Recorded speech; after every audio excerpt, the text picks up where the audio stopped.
Le chantier est de haute volée, les manœuvres périlleuses. Cet hélicoptère est le seul moyen d'acheminer ces morceaux de charpente, lourds de 700 kg chacun. Ils sont indispensables à la rénovation du Fort Boyard.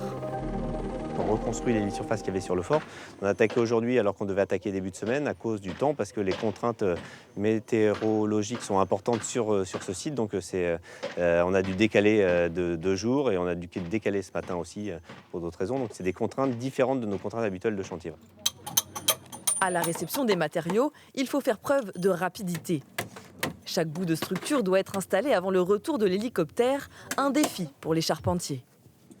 C'est une première, quoi. Parce qu'on l'a jamais fait, quoi.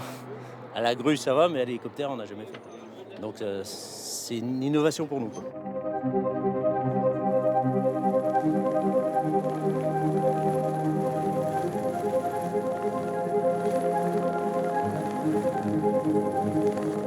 On le vivra qu'une fois, quoi. Après, le travail, on sait le faire, mais le faire ici, c'est une autre particularité, quoi.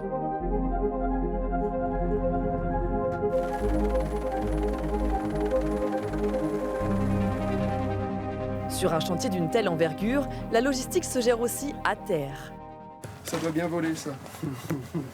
Les équipes se coordonnent pour assurer la sécurité en mer et dans les airs. Si elles sont compactes, elles ne vont pas trop bouger. Si elles ne sont pas compactes, longues par exemple, elles vont avoir tendance à tourner. Donc moi, il va falloir que j'adapte à ce moment-là ma vitesse, mon approche, en fonction des charges. Tu auras 3 ou 4 mètres. Ouais, non, ok. C'est ça. Je l'ai fait au milieu à peu près. Ouais, non, mais bon. Je te redirai de toute façon à chaque fois la hauteur de sang que tu as par rapport au crochet. C'est ce petit côté dangereux et côté mission à risque qui nous plaît également à faire la mission. Donc oui, ça l'est, mais ça fait partie du job. Les travaux ne sont pas encore terminés sur le fort. Les plateformes en bois vieilles de 30 ans doivent elles aussi toutes être remplacées. Le chantier reprendra en août prochain, après les tournages de l'émission.